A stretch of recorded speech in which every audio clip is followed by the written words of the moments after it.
উরুন, test of Bengal, সহজে রান্না শেখার ঠিকানা।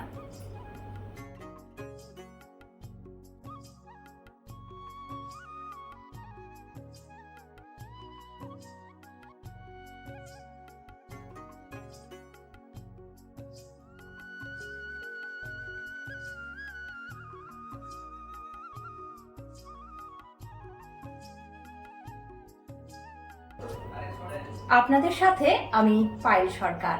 আজ রান্না করেছি ডাবের শাঁস দিয়ে গলদা চিংড়ি। রেসিপিটা আপনারা দেখে নিন। সামান্য কয়েকটা উপকরণ দিয়ে এত সুন্দর চিংড়ি মাছের একটা রান্না হতে পারে, যতক্ষণ না আপনি এটা রান্না করছেন বা খাচ্ছেন ততক্ষণ কিন্তু বুঝতে পারবেন না। ডাব চিংড়ি তো অনেক খেয়েছেন, কিন্তু ডাবের শাঁস বাটা দিয়ে এইভাবে চিংড়ি মাছ তাই একদিন রান্না করুন আর নিজে এবং পরিবারের আত্মীয়দের বা অতিথিদের খাইয়ে দেখুন।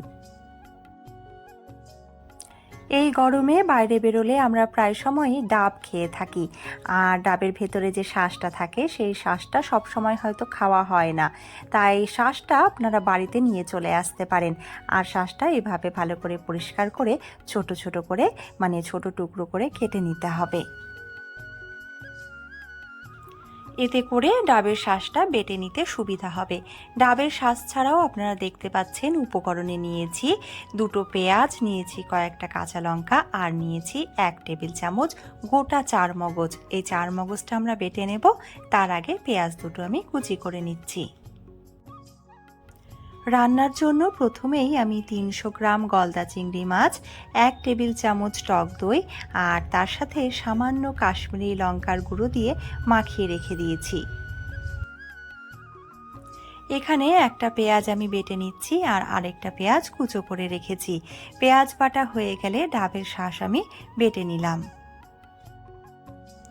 উনুন টেস্ট অফ বেঙ্গল সব সময় আপনাদের কাছে খুব সহজে বিভিন্ন ধরনের রান্না করে দেখায়, তাই চ্যানেলটি যারা এখনও সাবস্ক্রাইব করেননি তারা অতি অবশ্যই সাবস্ক্রাইব করে বেল আইকনে গিয়ে অল নোটিফিকেশনটা অন করে নিন।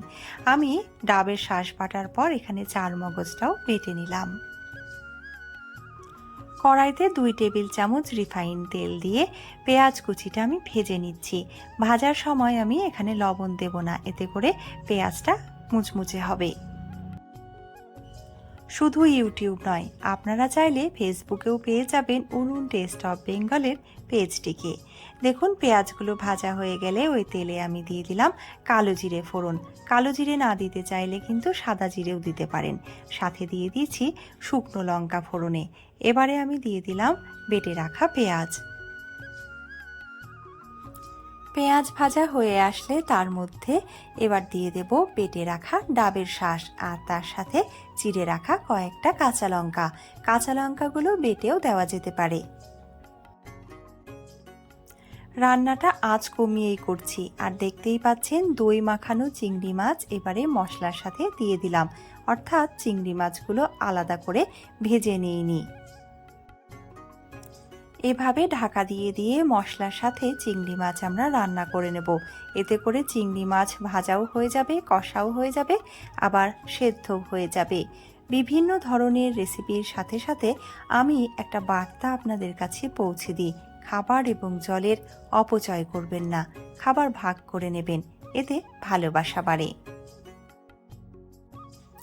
2-3 মিনিট পর আমি দিয়ে দিলাম বেটে রাখা চারমগজ। এবারে মশলাটা আমি কষিয়ে নেব আরও 4 থেকে 5 মিনিট। তলায় যাতে ধরে না যায় তাই অল্প অল্প জল দিয়ে আমি চিংড়ি মাছ আর মশলা কষিয়ে নিচ্ছি। এই রান্নায় আমি কোনো হলুদ ব্যবহার করছি না, আপনারা চাইলে করতেই পারেন। আসলে ডাবের শাঁস চারমগজ দুটোই সাদা রঙের, আর এই সাদা মশলার খাবারগুলো আমার হলুদ দিতে একদম ইচ্ছে করে না। মশলা থেকে তেল ছেড়ে এসেছে, অর্থাৎ আমাদের মশলা কষানো হয়ে গেছে, আর সাথে সাথে চিংড়ি মাছও কিন্তু সেদ্ধ হয়ে এসেছে। এবারে আমি দিয়ে দিলাম 1 থেকে 1.5 কাপ মতন জল। জল বা ঝোল ফুটে উঠলে এবারে ভেজে রাখা পেঁয়াজ কুচিও দিয়ে দিলাম। মাঝারি আঁচে 2 থেকে 3 মিনিট সময় নিয়ে আমি রান্নাটা করে নিচ্ছি। আর গ্রেভি পুরোপুরি শুকিয়ে এসেছে। এবারে আপনি গরম মশলার গুঁড়ো দিতেও পারেন, নাও দিতে পারেন, সবটাই আপনার পছন্দ। আমি এই রান্নাটায় কিন্তু আজ গরম মশলার ব্যবহার করিনি। রেডি হয়ে গেছে আমাদের ডাবের শাঁস বাটা দিয়ে গলদা চিংড়ি মাছের কালিয়া। চিংড়ি মাছের মালাইকারি তো অনেক খেয়েছেন, একদিন এই গরমে ডাবের শাঁস বাটা দিয়ে এইভাবে চিংড়ি মাছের কালিয়া রান্না করুন। ভাত, পোলাও, ফ্রাইড রাইস সব কিছুর সাথে এই রান্নাটা লাগবে জাস্ট অসাধারণ। আপনারাও একদিন এইভাবে রান্না করুন আর খাবার পর কমেন্ট করে জানিয়ে যান যে আপনাদের কেমন লেগেছে। আপাতত আজকের রিভিউটা আমিই দিই। খাবারটা মুখে তোলার পর একটা কথাই মুখে আসছে, আহ কি স্বাদ!